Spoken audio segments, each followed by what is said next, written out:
Ayomide here, and guess what? We're back for more incredible journeys into the lives of everyday heroes on the World Without People podcast. Dive into more vibrant stories, shared experiences, and mind blowing perspectives with me in season 2. New faces, new stories, but the same old vibe. So, whether you're a seasoned listener or just stumbling upon this oasis of humanity, welcome. Grab your favorite beverage and join the adventure. Let's celebrate the beauty of the world, one remarkable story at a time.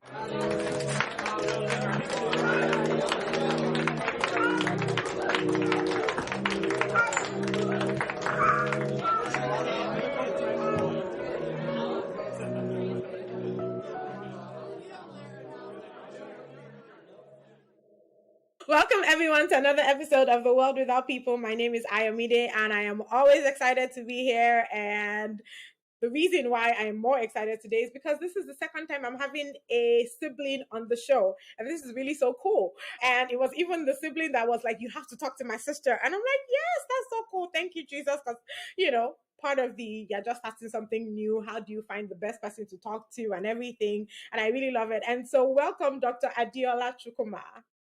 Thank you. Thank you so much. Yeah. I love your energy. I I'm love it. excited for this conversation. Yes.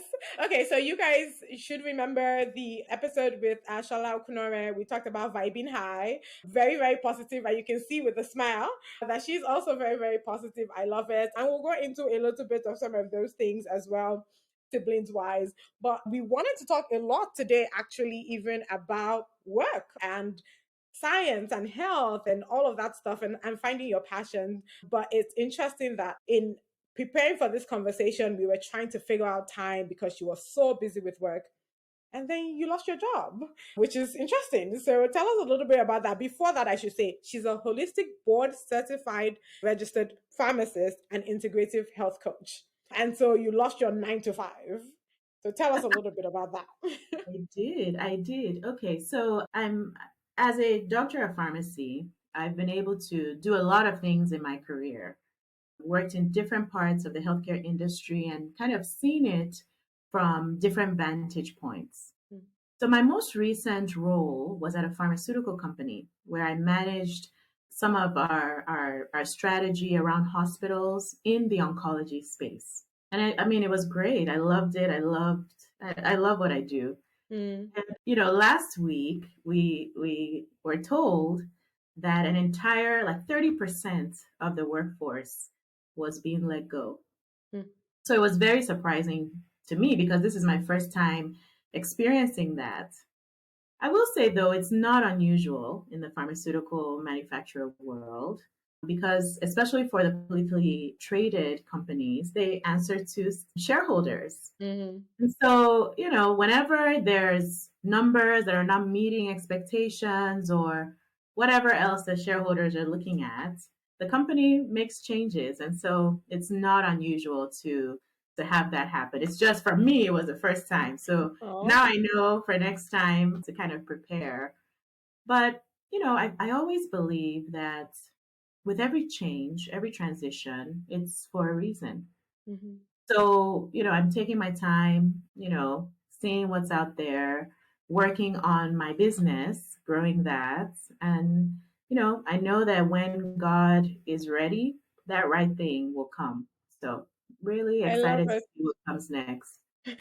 I love it. And I think it's great that you can think about it in such a positive way because you also just had your birthday. So if it were me, and maybe back in the days, I'm good now. I understand God a little bit better now. But back in the days, I'd have been like, how can you give me that as a birthday present? Like, God, that kind of thing. But instead, you actually talk about it and then you launched your brother's foundation, right? And in fact, I saw then that you typically raise funds for your birthday, which is so amazing. So tell us a little bit about your brother's foundation and what you guys are planning to do with that, and just how you came to this place of getting charity or doing charity for your birthday.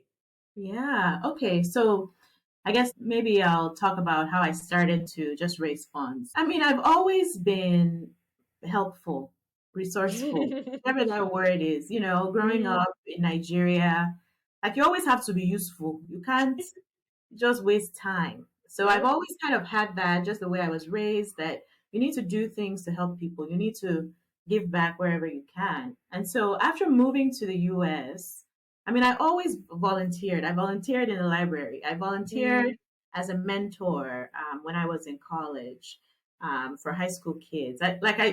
It for me, it comes naturally because I right, do believe that for all that we are given, it's not just for us to, have fun and look at our money in the bank and right, whatever.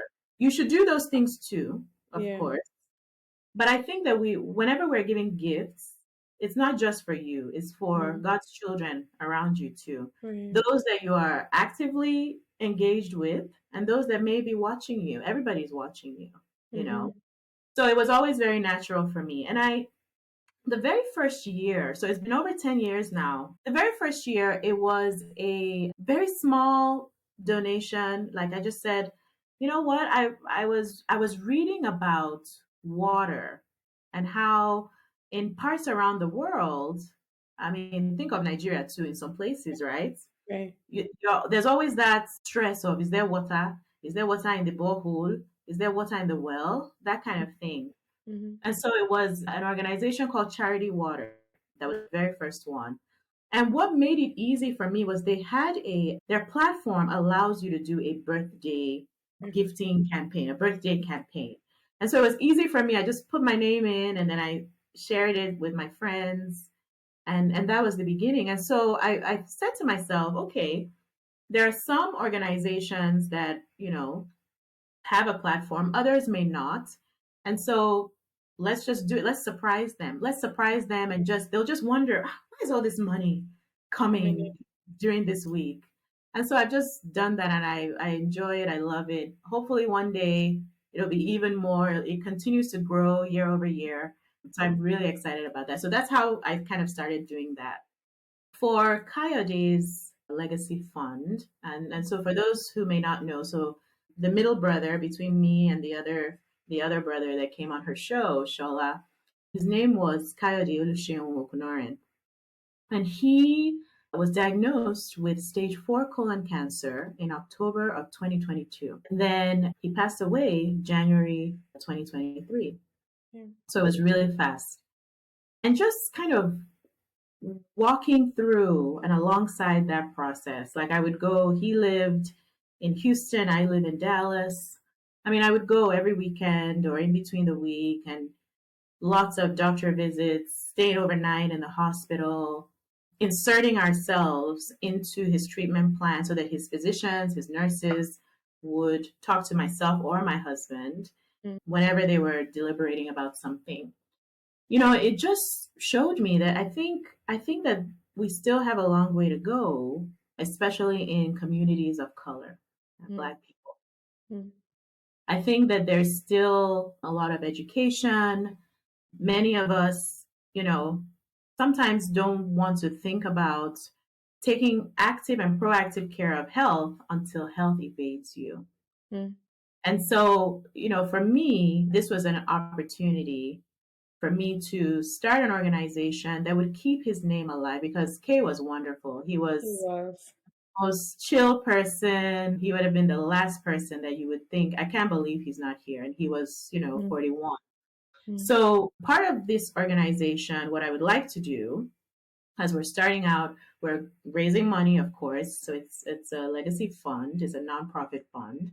And we're going to partner with research. We're going to partner with other organizations that are working with people who are in this, they call it early stage or early right, onset colorectal cancer. So people that are younger than 50. mm-hmm, And in all the research that I've been doing, colon cancer continues to impact people at younger and younger ages. right, However, the current guidelines are at 45. mm-hmm, So in Kay's case, he wasn't old enough to have a colonoscopy. right, So then what? So I think the key is getting the information out there, getting people understanding that, I could be at risk. And there are other tests that can be done at younger ages other than the colonoscopy, like, the fecal blood test and some yep, others.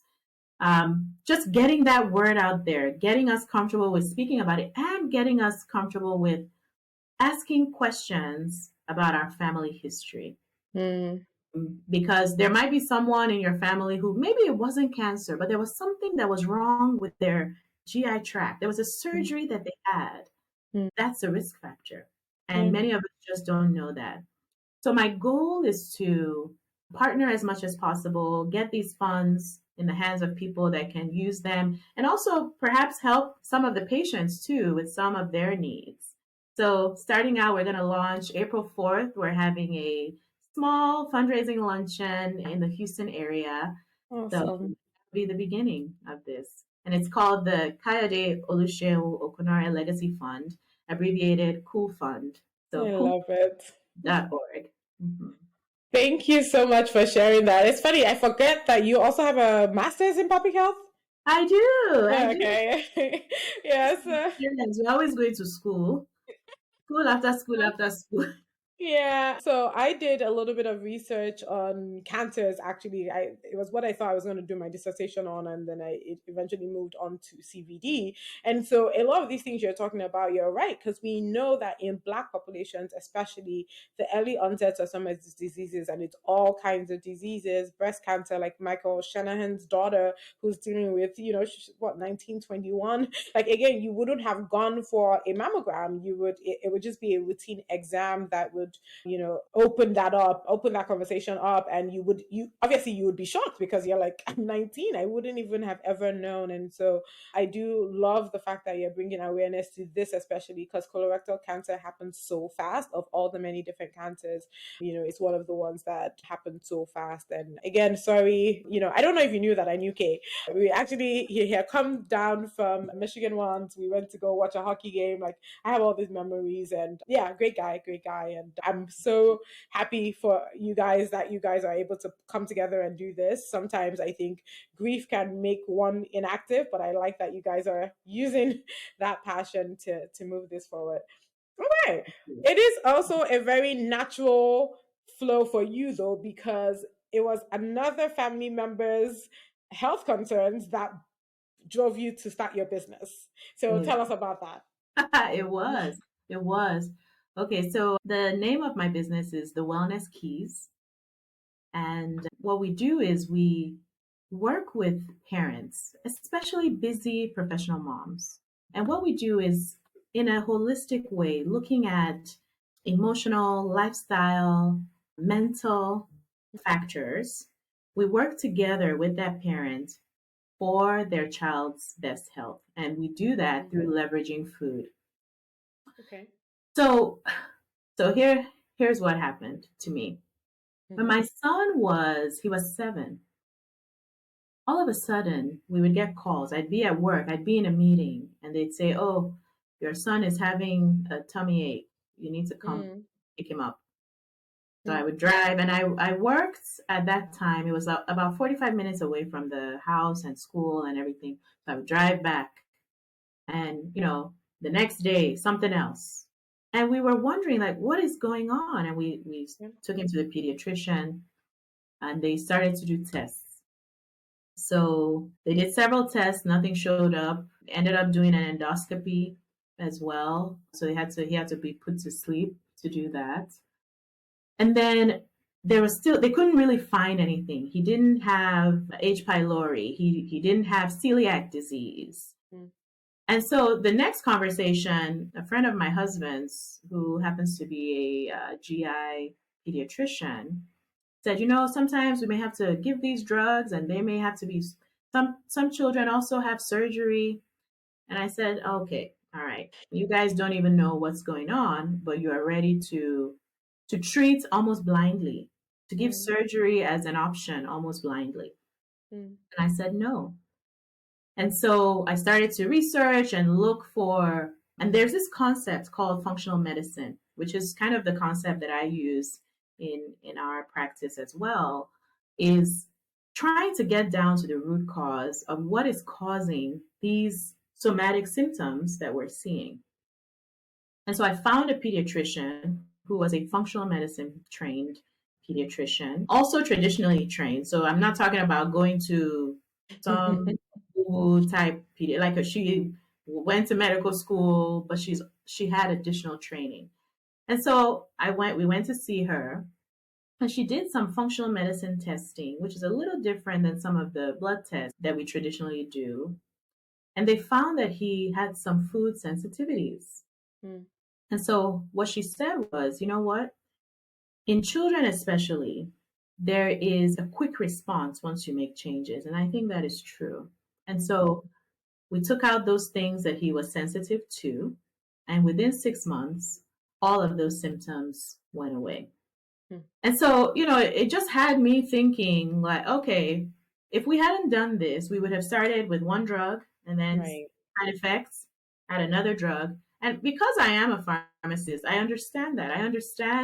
I mean, part of what we do with polypharmacy is try to reduce the drugs that a patient is on so that we can alleviate some of those side effects, where appropriate, working with their physician.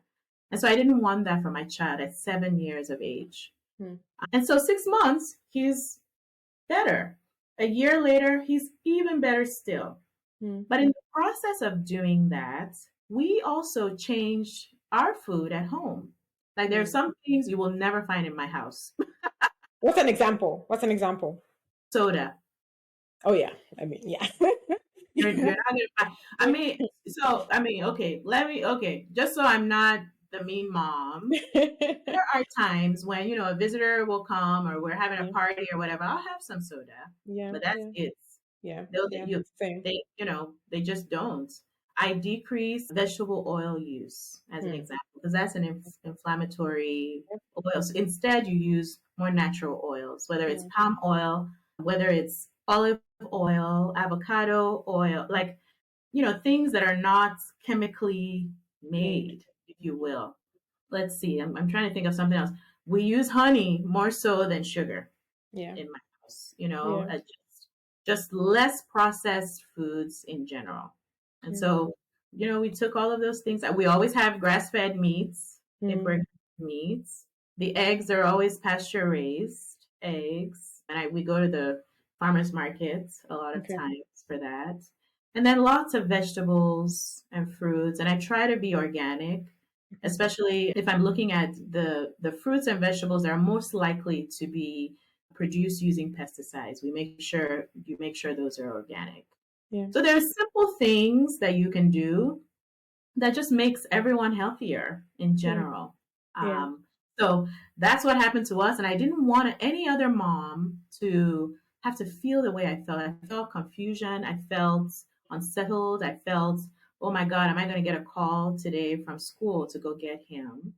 And so we just try to help families just make little changes here and there. I'm able to do some testing as well as needed. And then we just work with you, however much you want us to work. We can work with your physicians also.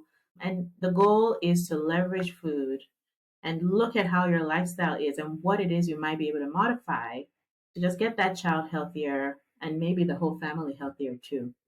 Yeah. I absolutely love that. I can hear my mom telling me, just saying that, but you're supposed to have done that as a Nigerian. Like, my mom doesn't do sugar, it's honey. She doesn't, all these other stuff. And I can hear her just saying, just be coming back home.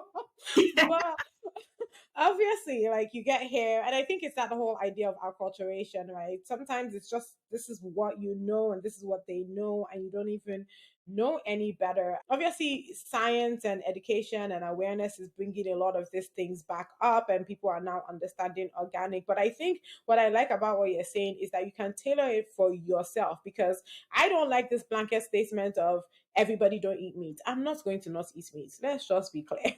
But can I eat certain kinds of meat? Can I eat certain parts of meat? Like those kind of things. And so I guess you have to specialize it per each person. Like it requires testing. But say for example, I'm a new parent and I just want to do the best. Like I actually don't want to ever get to that point that you got to. Are there testings I need to be doing now? Should I be worried about, or is it just a general informational thing, like you're saying, like honey, no sugar, no soda, those kind of things? What would you say? No, I love one thing that you said. In our practice, we use a concept that we call bioindividuality. Okay. So everybody is bioindividual. We're all different. And so I don't subscribe to everybody stop eating as an example, something common, gluten, right? A Mm-hmm. lot of Mm-hmm. everything should be gluten free. While it might be what is needed in that case for that child or that family, it may not be what's needed for everybody. Right. So, to be specific, here's the ways that we find out kind of the specific things we need to do. We can do two things. We either do an elimination diet Okay. where we just everything that you're eating, stop. We're going to go clean, Mm. as in vegetables and fruits and low inflammatory foods. Okay. Then we start to add things in to see if there's some type of reaction. Mm-hmm. Or we do testing. Usually, I like to do is stool testing Okay. for GI, and it'll show a lot of markers of what might be going on. Yeah. Those are the two things I do to kind of be more specific. But to someone who maybe is not seeing a lot of problems right now, your child is not exhibiting any symptoms. I think the biggest thing for any family is try your best to eat foods in their most natural form. Yeah. So taking out things like cereal, Mm-hmm. processed cereals, taking out all those Pop Tarts and those things that okay, this a Pop Tart didn't grow from the ground Yeah. or come in that Yeah. form. It was made that way. Mm. So that's what I like to think about. Okay, this thing I'm about to eat or my children are about to eat, where did it come from? Can I see that Right. here? If I can't see it, most likely it's processed. And Yeah. that's what you want to take out. So that to me, if we take out processed food from our diets, I mean, you'll see a difference really quickly in your Yeah. family and just the way you feel lighter. I mean, the bloats a lot, especially for moms. We're always like, Mm. I'm my tummy is big, Yeah. Abby. Yeah. And I didn't eat that much. My tummy is just, I'm telling you, Yeah. if you take out those processed things, you see a big difference. I think the second thing is drinking lots of water. Mm. We don't drink a lot of water, Mm-hmm. to be honest. Yeah. And I don't necessarily think, the 8 glasses of water that we say, like, I mean, that's fine, but it might be too much for some people. It might not be enough for others. Right. So just thinking of, okay, every couple of hours, I need to drink a full glass of water, Yeah. uh, so that you don't feel stressed. Like, oh God, is it 8? Did I drink 8? Was it Yeah. 7 or it's 6? Yeah. But increasing water intake, because it just floods your cells. It flushes out toxins. If you sweat, I mean, you just need a lot of water. Mm. Uh, so I think for me, that's number 2. And Yeah. then number 3, increasing fruits and vegetables. Right. So Yeah. kind of similar to the decreasing processed food, Yeah. but fruits and vegetables have a lot of antioxidant, anti-inflammatory properties. And sometimes in our environment, living in this industrialized nation, there's a lot of things that come at us. There's a lot of toxins in the air that we breathe, things that you might not even know that your body is having to fight. And Right. having a lot of vegetables and fruits helps to kind of break those free radicals that might occur in your body. And it Yeah. just helps you. And not to talk of the fiber that helps with just moving things along in your digestive tract. So I would say those are like the 3 things: Yeah. decreasing processed food, drinking lots of water, increasing your fruits and vegetables, and you'll see a difference. Yeah. The thing is, I feel like a lot of people know this. It's not that they don't know it, they've not heard it, it's not been saturated in the market. But obviously, there are a couple things. I can imagine that naturally people will say economy. Like, I remember in college, I only had money for $1 Taco Bell. Like, in, like, literally, Taco Bell saved my life that year. Mhm. And I mean, to be fair, Taco Bell, I think they had eggs and they had like meat, so like maybe I had a balanced diet, but like I was definitely not thinking fruits and vegetables, and I'm a big fruit girl. Maybe not vegetables, but big fruit girl. So now it's a Mhm. little bit different. So I'm just saying that outside of economy, though, why do you think people struggle with this? And then maybe what are the tools or techniques that you can use to move people along? Because it's one thing in practice. I think they're paying you, so they want results. But I think maybe for the masses, for lack of a better term. No, I get it. I get it. I think for even for me, if I don't plan Mm. for the week, oh well, so sad. It's not, so I'm not trying to say I'm perfect. No, I'm Yeah, not. yeah, yeah, You know, every day you do something better. Every yeah. day you keep consistent. And if you fall off the wagon, dust yourself off, jump right back on. But I think one of the biggest things is we don't plan Mm. because we're so busy. So it's not necessarily our fault. You know, you're tired, you've been at work all day, and then someone would say, you know, come and eat vegetables, which I didn't buy any. Better eat that pop tart that is inside the that is in the fridge. Yeah, So I think that's one big thing. You have to plan the meals. yeah, And for me, as my children are growing older, my son who was 7 then, mm. he's 14 now. Wow. I have to get them into the conversation. Okay, so what do you feel like eating today? Go right on that list. What are the things you want to eat this week? Mm. And then you have to plan. And so you think of the meal prep folks. I don't necessarily prep every single meal, but I Mm. make sure that the things that we need for the week are available. Right. And then as far something I found that helps is you know how we all put our fruits just in the fridge at that bottom Yeah. section. Leave it out. Mm-hmm. People are more likely to grab it when it's sitting out there Right. versus it's out of sight, out of mind. Yeah.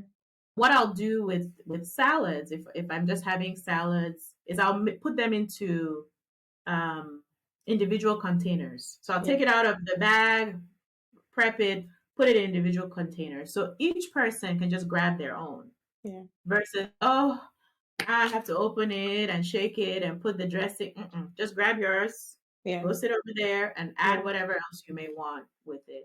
So Yeah.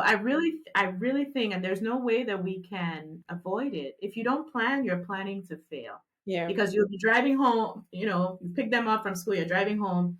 There's a McDonald's right there. That would be faster. But if you've planned and you already have food, you can tell the children, we have food at home. As a proper Nigerian, you have food. Food at home. I love So it. yeah, Yeah. I think that's the biggest thing is just we're really busy and it can be overwhelming, but you have to find that time. As the same way we plan for our meetings for the Yeah. week, right? We know, okay, I have this meeting or I have this travel that's coming. Yeah. Add in there what the family is going to Yeah. eat. We need Yeah. to plan for it. Yeah. And even for us single people, I have to tell you, I don't put soda in my house. Like there's some things I just do not put in my house because I know that I'm going to eat it a lot. So like for Exactly. example, yeah, soda is like a no-go. I've been craving soda all week too, to be but like just to even go downstairs to go to the vending machine to go and pick is like that's too much work. So hey, no Yeah. soda for me. No That is soda. and I think that that's to be fair, that's been very helpful for me. Actually, while we're at this, now I feel like I'm even going off of questions. But what do you think about intermittent fasting in that sense? Because that's one of the things that I do. And then, like I said, don't have these things in my house because I don't work out as much as I should. So those two things have been very helpful for me. What is your take on intermittent fasting? Yeah. I mean, I feel if it works for you, go for it. Yeah, yeah, I mean, think about just our ancient ancestors, mm, right? They didn't have food every single time. yeah, They would catch a big, cow, boar, goat, whatever the animal was. Everyone shares. They have a good time that day, but there yeah, was no fridge. So you're yeah. not saving it to eat again the next day and the next day. Good point. So the day after that, maybe it's the foraging, the leaves, the fruits, whatever, until they catch another big animal. Mm. So I think that our bodies And adjust. can adjust to having fasting seasons. Mm. And if you're doing it daily, like a typical intermittent fast, I think it's fine. It gives your body time to maybe break down everything and metabolize until you eat again. So I think if it works for you, that's fine. There are some people they can't do it. They have to eat uh, throughout the day. And for people like that, then just make it small. Make it small and make it whole foods, so you don't overload your GI tract. But Yeah, so if it works for you, I say go for it. Yeah, I I love do it. that sometimes. I do that sometimes too. But Yeah, if it works, do it. Okay. So now you talk about how like you had to now learn about functional medicine, which has kind of also helped you get into this health coaching business, right? But Mhm. how do you encourage? Because I think for me, I have talked to a few doctors here. This is the thing that I don't like. Like I feel like we should be talking about it in the schools already, and we know better. And like some of these things you're talking about, I'm sure are like ancient things that we always kind of say is like Chinese medicine, but it's really not. It's for the whole world. And even now I feel like scientists are still not accepting that these are things that should be taught maybe in school. So how do you maybe encourage others to learn about it, especially the newer ones, or how do you advocate for this merging of holistic medicine, functional medicine, and pharmacy and the science, as we would call it? Yeah.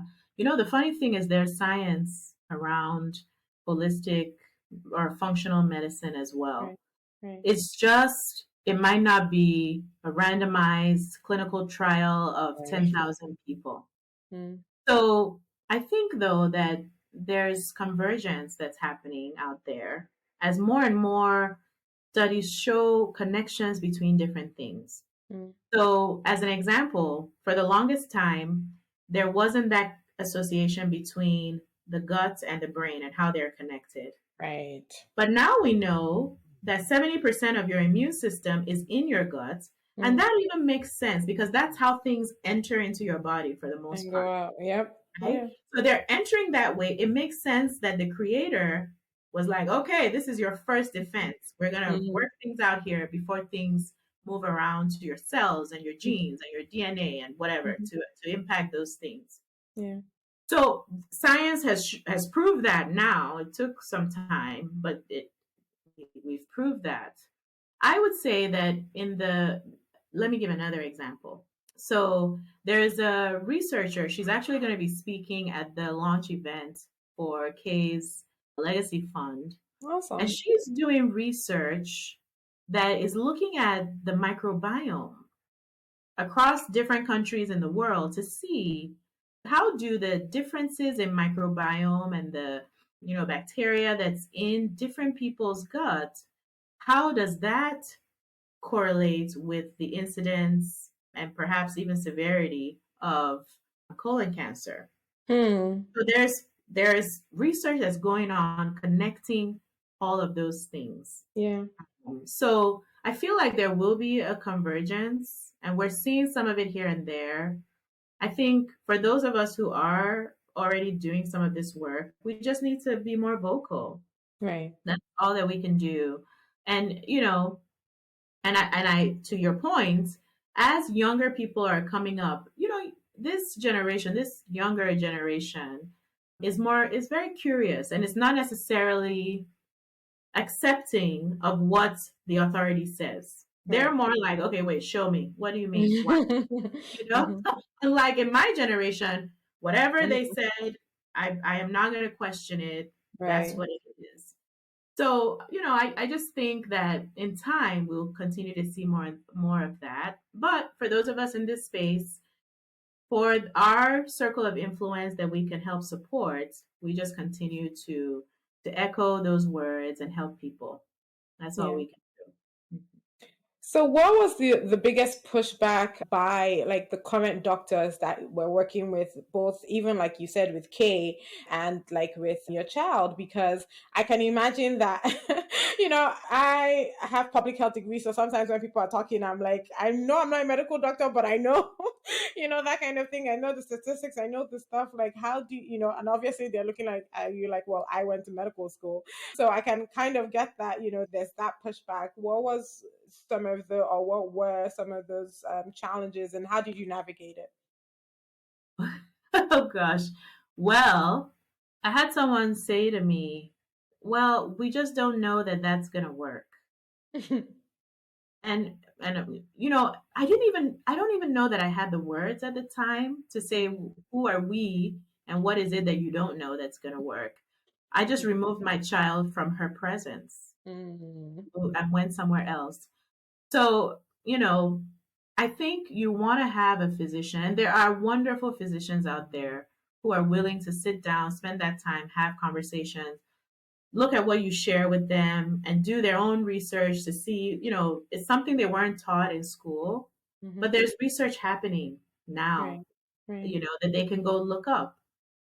So I think the key is to try to find someone who's open to hearing your thoughts Right. and doing some research on their own, reaching out to other professionals, and then Right. they may not agree with you 100%, but if they what I feel they should do is, as long as you're not, in their opinion, doing something to harm yourself, Yeah. they should be supportive, Yeah. even if they are not totally 100% sure because the studies, in their opinion, is not supporting of it. I do think functional medicine in general, there's not really anything that's harming you, because Right. it's really about getting down to the basics and trying to remove some of those chemicals that are in the form of medications and sometimes out of your way. And here's the other thing: I believe that science and the innovation that we've done with treating disease is phenomenal. Mm. Phenomenal. I mean, many medications are developed from natural sources, Right. tree bark or an animal or Right. I do think though that your body still needs to be supported when Mm. you are taking medicine of any kind.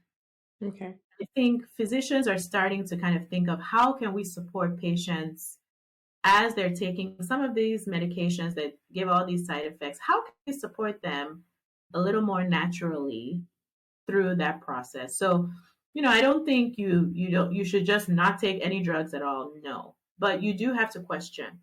So, Mm. even when I was in the pharmacies in direct patient care, I always tell my patients, if your physician writes a prescription for you, you have to ask, what's this for exactly? Mm. Write it Mm. down. Mm. Second one, what is that for? And write it down. So that you understand that, it's for something that you need, Right. and not just the side effects of this side effects and that side effect. That's what we don't want to do. We don't want to Mm. do that with patients. So I think, many physicians will have pushback on some things, but you do want to find one that's open to that discussion, that discourse, that just understanding where you're coming from. And then you may learn something from him too, or Right. her as well. But you want to have an open dialogue with your healthcare provider for sure on anything that you're going to try. Yeah.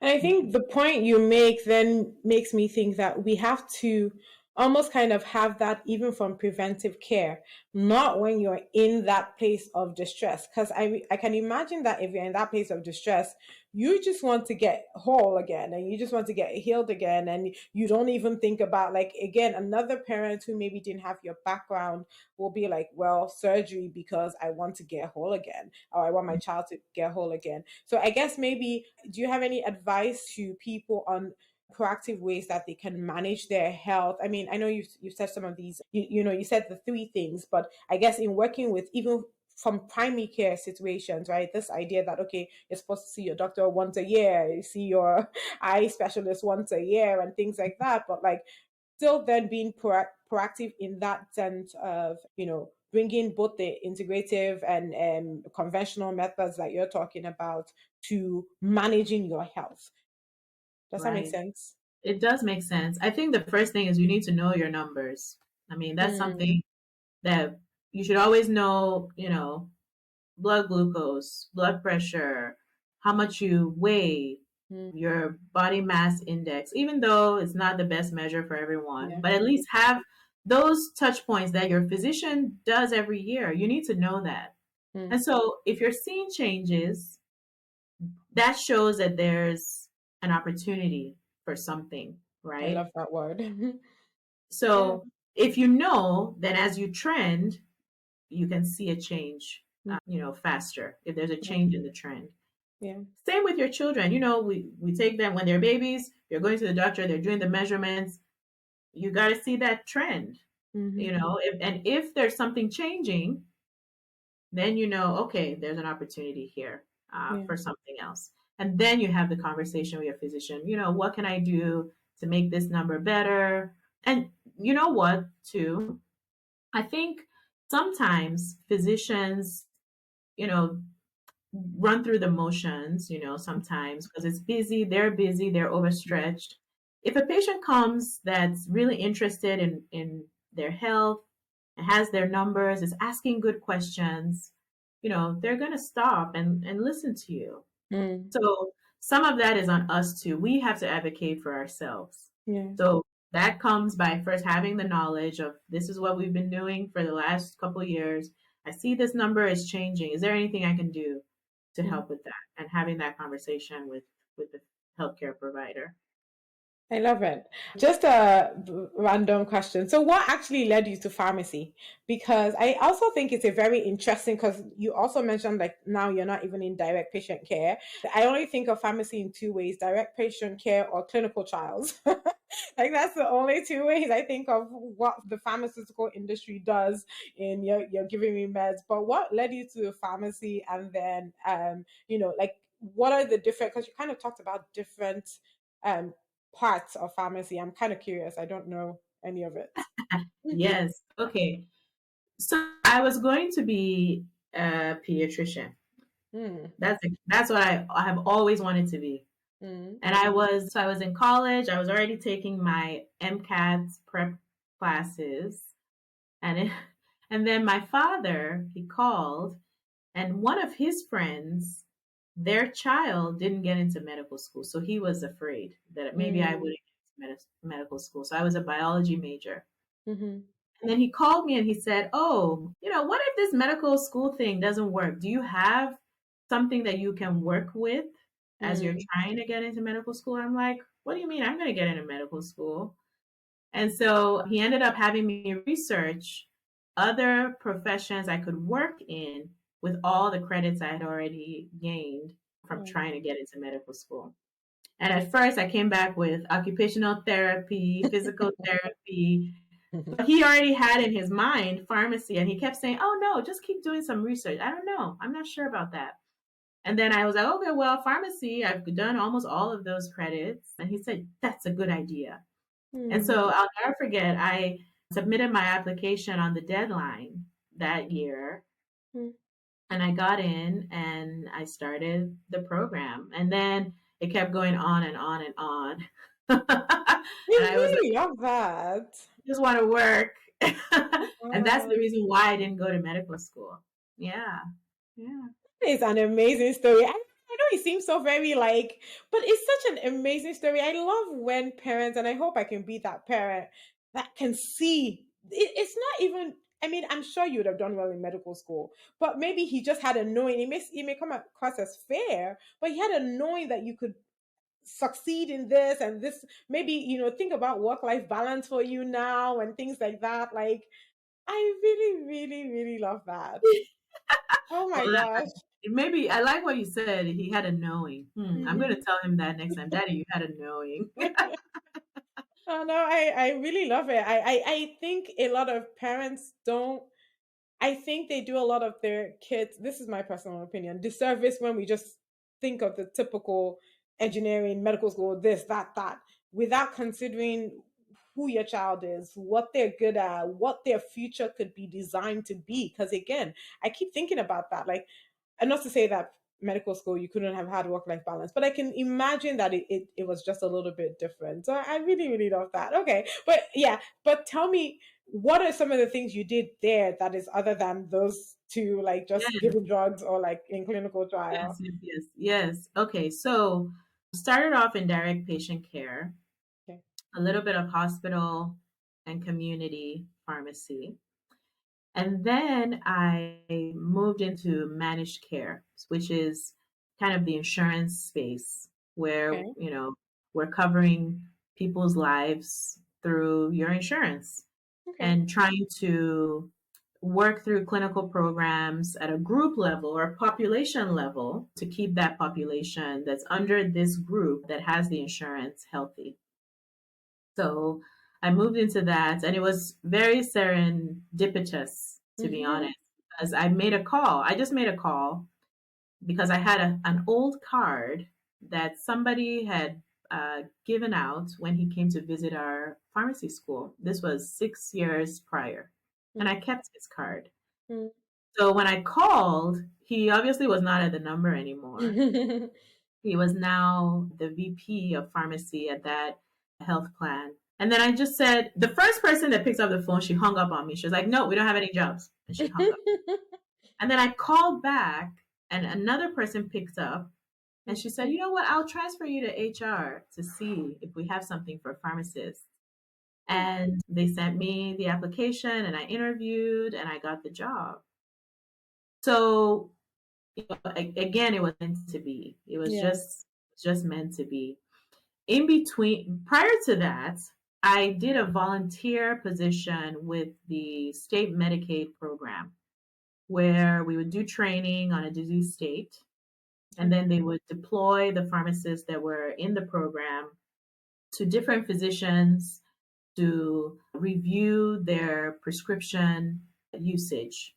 So as an example, if we did asthma, any physician that was only prescribing the rescue inhalers, we would go visit with them to say, hey, wouldn't it be nice for you to also add the steroids, which is more preventive?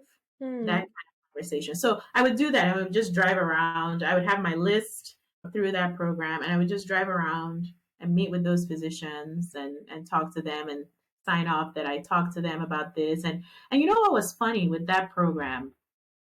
Some of those physicians just didn't know that this is what was happening from a big picture standpoint, you know? So showing them the data to say, hey, you have 30% or 40% of your patients who are on rescue inhalers that you prescribe, they're not on, steroids. That perhaps is an opportunity for you to kind of look through. They were like, oh, really? I didn't know that, So it was also sharing information with the physician to let them know. So again, it was just my interest. I want to do something. This is fun. And I volunteered with the state of Michigan. And then got this job by calling. And then, I was in managed care for almost 10 years in different organizations. And then I did some consulting with a management firm who had a healthcare arm, and then they needed pharmacy specialists. I did that. And then I worked with a government program for drug pricing. I did that for about 9 years. And then I was in pharmaceutical manufacturing as well. So I feel like pharmacy is very versatile because you have a philosophy, you have training, and then your mind then has a philosophy about health and inquiring and trying to fix things or make them better. And those are transferable skills in so many different areas of healthcare. So I think it's been great. I'm so grateful. I like what you said, especially about that volunteer thing, because I think that's what I was trying to get at. This whole idea of like, as a pharmacist, sometimes what I just perceive is you're just handing me a drug, right? And it's not integrated with my health in general, my health desire, my health wishes, my health. And I know, like in public health, so kind of what you just said about like pharmacy having those philosophies and transferable skills, I think that's what I love so much about public health. And my desire is to actually see more farm work, especially in community settings, work in the community with the doctors and everything, so that again you don't even just know this patient as a number or as what's it called, you know this patient as their health goals, their health desires. And I think that's what I was trying to get at. But you kind of, I love the scope of what you've been able to do and mention, to say even pharmacists can train medical doctors. Like, we need to talk a little bit more about the fact that all of the different other health aspects, like, or health, whatever, health sciences, disciplines. Disciplines, thank you so much, we need to work better together. And I don't necessarily know how we do that, but I just think that that's what we need to be doing, because you reminded me now of the idea of like opioid crisis. Like, that's possibly why some of those things we could get away with, they could get away with it, because nobody was showing them the data, nobody was checking, nobody was, during those kind of conversations. So I really Mhm. appreciate what you just said. And so it'll lead me to my last question, at least from this point. What do you envision for the future of healthcare, and how do you see your role evolving in it, especially in this space of helping families? Do you want to see adults? Is that the hope? Is that the desire? What are you thinking? You know, I like to go as the spirit leads. Amen. So I mean, I would never have known I would have had the experiences that I've had up to this point, in the beginning. I would never, but I think I remain open. I remain available to take those opportunities. I'm learning, along the way, which is what you need to do. Keep learning things. If there's an opportunity to volunteer in something, do it just to have the experience so that when that opportunity comes, you're ready.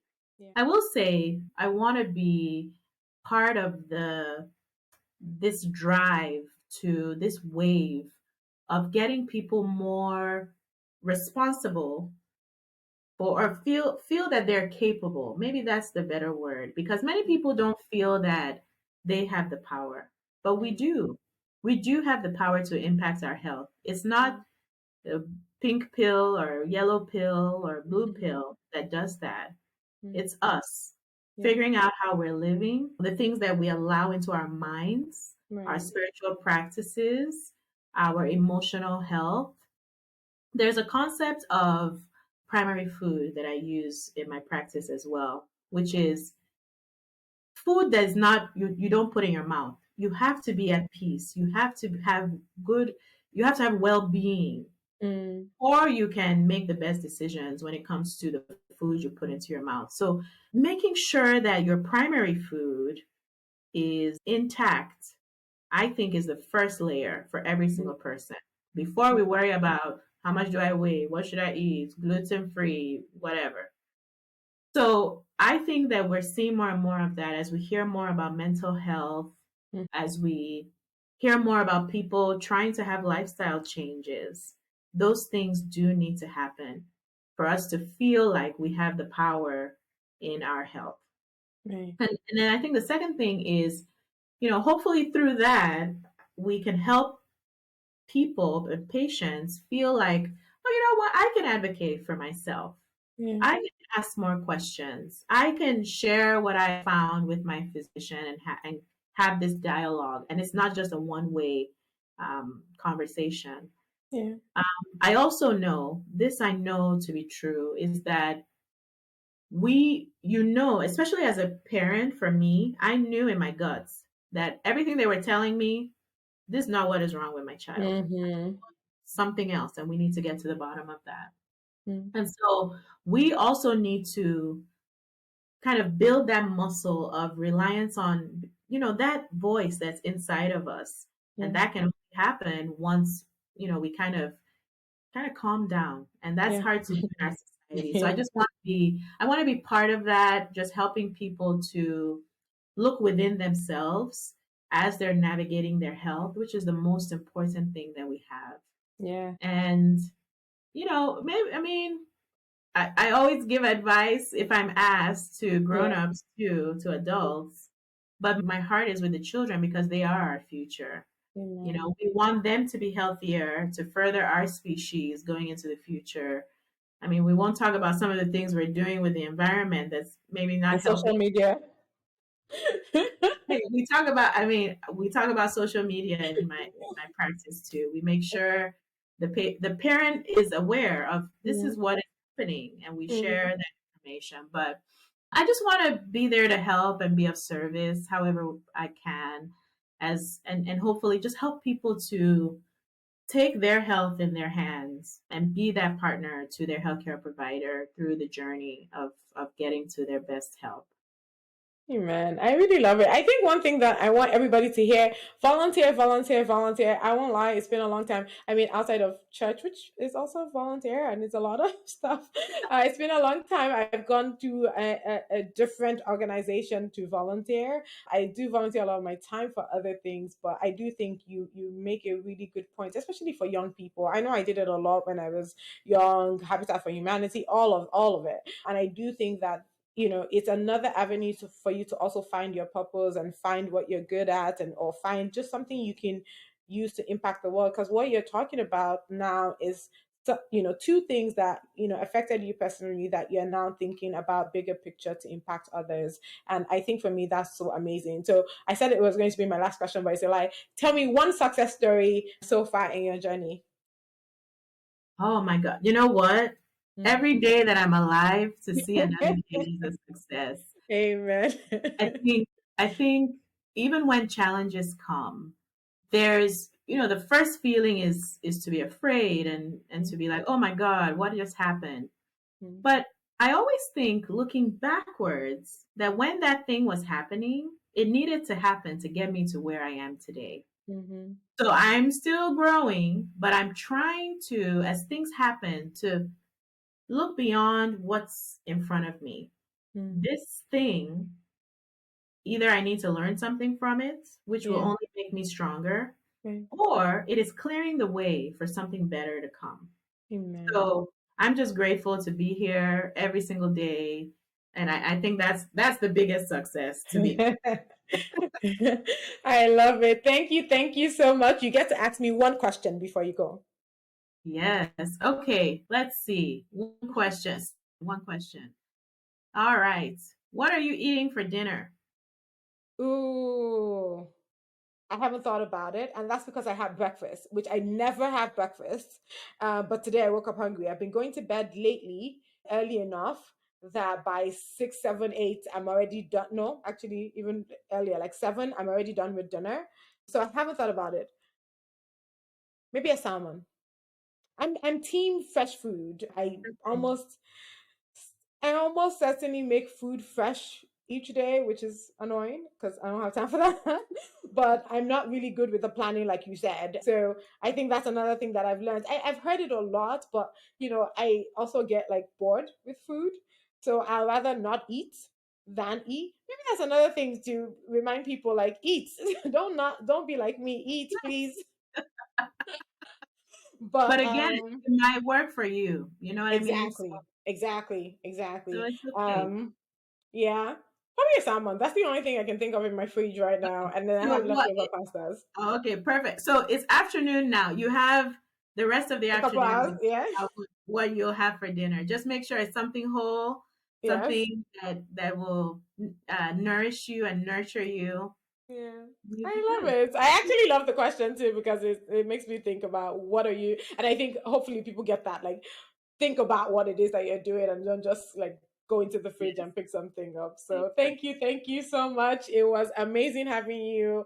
And I know we'll have more opportunities to talk some more because like what you're doing is I know I didn't mention it. One of the things that I know that I've had people, a lot of parents who their kids, have food sensitivities and things like that. So we're gonna put up all your information and people can reach out to you. Thankfully, it's the kind of work where you can do remotely, so everybody can reach out to you from everywhere. Thank you so much, Dr. Adiola. Perfect. All right. Thank you so much for having me. Thank you for joining me on today's episode. Just like you would share with friends about a great book you read, don't forget to share this if you enjoyed it. Connect with us on IG and Twitter at TWWPcast and get details on the website at worldwithoutpeople.org. And hey, remember to make loving others the story of your life. Until next time, this is the world without people.